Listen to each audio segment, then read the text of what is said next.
Imagine this: a silent blue ocean, suddenly erupting into fire. A fortress island that felt untouchable is torn open from the sky. Japanese sailors sprint across flaming decks. Pilots scramble toward aircraft that will never leave the ground, and within hours an entire naval stronghold, once proud and feared, lies smoldering on the waves. This was not Pearl Harbor. This was the revenge strike nobody talks about, the assault so devastating that historians quietly call it Japan's second Pearl Harbor. Yet the world barely remembers its name. Hello and welcome to the channel. Today we journey deep into the Central Pacific, far from the famous theaters of Europe and the headlines of the American home front, into a chain of islands once ruled by Japanese power. We step inside hangars, command bunkers, and the metal corridors of ships that never returned home. We move outside across the runways, the jungle perimeters, and the vast lagoon that became a graveyard.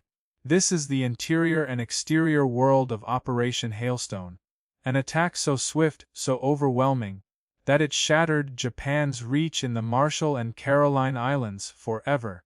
Begins with the arrival of war in the Pacific, and the transformation of a seemingly insignificant island into one of Japan's most important military fortresses. Truk Lagoon, officially Truk, was not just a cluster of islands, it was an entire naval citadel carved into the heart of Micronesia, surrounded by reefs that formed a natural defensive bowl. From the outside, it looked peaceful, water so clear that you could see coral ridges glowing like lanterns under the sun.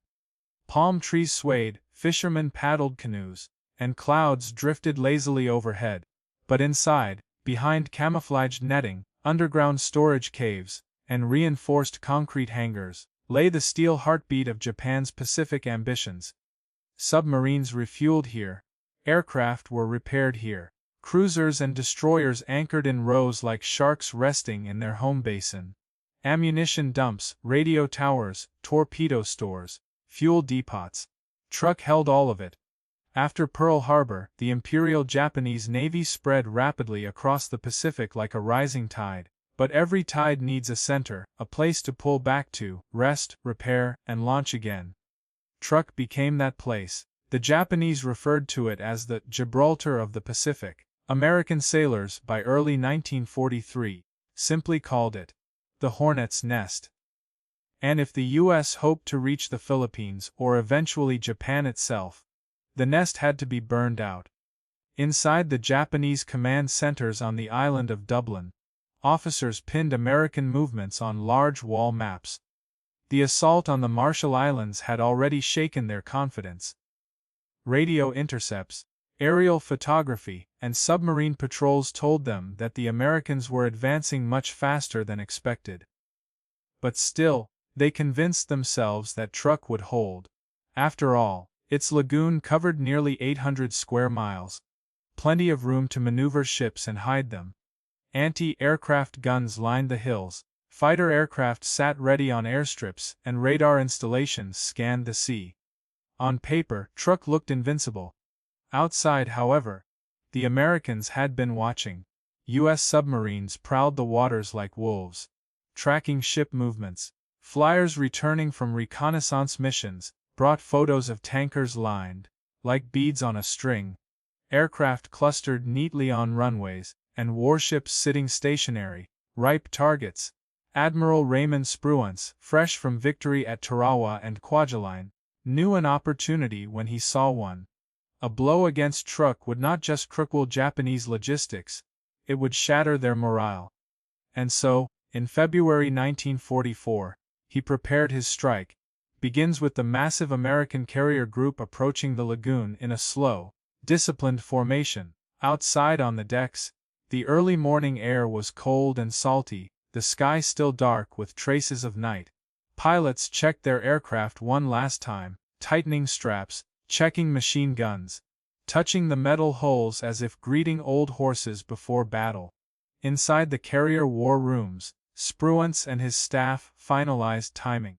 The operation would begin with fighter sweeps to neutralize Japanese aircraft.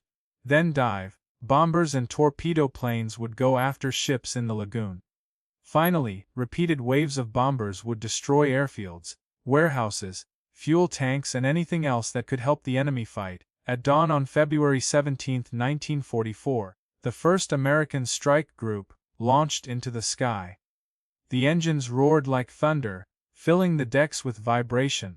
Crews watched the aircraft disappear into the orange, tinted horizon, knowing full well that inside Truk Lagoon, men below had no idea what was about to hit them. Inside the Japanese barracks, sailors were waking up, preparing for routine drills. Mess halls opened for breakfast. Mechanics inspected aircraft on the runways. A calm, almost peaceful morning. But outside, just beyond radar range, the U.S. fighters were diving fast and low. When they finally appeared on the radar screens, it was already too late. American F-6F Hellcats struck first, screaming down from altitude like falling blue arrows. Japanese pilots ran toward their aircraft, but most never got off the ground. Planes exploded one after another, shredded by machine gun bursts. Hangars collapsed as bombs punched through the roofs. Mechanics dove for cover as fuel lines ignited. By the time the fighter sweep ended, Japan's air defense was crippled. Then came the bombers. The outside world above Truk Lagoon was now filled with hundreds of aircraft, their shadows racing over the water. Inside, the Japanese cruisers and destroyers, anchored below, alarms screamed. Sailors manned anti-aircraft guns, their hands trembling as the first bombs struck. Huge geysers of water erupting alongside hulls. A torpedo hit the destroyer "Ite," splitting it apart. Dive bombers struck the cruiser Agano, leaving it burning fiercely. The battleship Fuso, though not in the lagoon, heard the radio distress calls, and understood the magnitude of the disaster. Outside on the decks, flames spread across the water as oil tankers burst open. Huge black columns rose from exploding fuel stores. Japanese sailors leaped into the sea, trying to swim away from the inferno. Inside command bunkers, officers attempted to coordinate a defense, but their phone lines were cut, their radios jammed, and their airfields destroyed. What began as shock turned into helpless panic. By the time the sun set on the first day, Truk Lagoon was a furnace. But the Americans were not done. They returned the next day, February 18, to finish the job. What little the Japanese had salvaged, damaged aircraft, wounded ships, half-burned fuel tanks, was targeted again. Outside, the lagoon floor became a new kind of battlefield, littered with wrecks slowly sinking into the coral sand. Inside the submerged hulls, air bubbles leaked from shattered compartments as machinery drowned. Outside the lagoon, the U.S. Navy sailed away victorious, knowing they had struck a historic blow. The operation had been so fast, so efficient, that American casualties remained remarkably low. Pilots returning to their carriers scanned the waters below, seeing wrecks burning like candles left behind on a dark altar. They knew they had changed the course of the Pacific War. Years later, divers exploring the wrecks described the eerie interior landscapes left behind. Inside some sunken ships, dishes still sit on tables, shoes lie scattered on floors, and control panels freeze in place town-stopped. Outside, coral has grown over engines and propellers, transforming instruments of war into underwater gardens.